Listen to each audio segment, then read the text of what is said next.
Iran is such a litmus test right now. It's exposing a lot of people. Listen to this. For those of you watching what's happening in Iran, this may feel familiar. Remember back in 2009 during the Green Movement? At first it was shocking.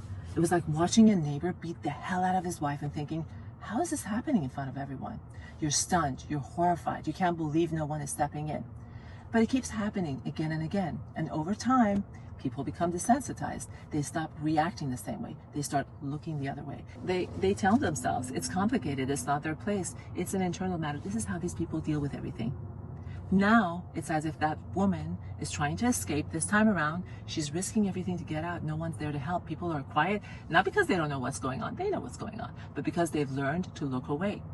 That is exactly what's happening in Iran right now. Millions of Iranians are effectively locked inside their country. The internet is cut. Electricity is cut in many areas. People are being beaten, arrested, and killed in the streets.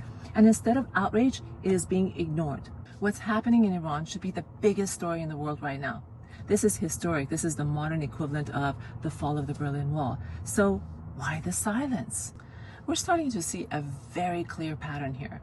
Many of the loudest activists, NGOs, journalists, and influencers who were relentless about Gaza have gone quiet on Iran.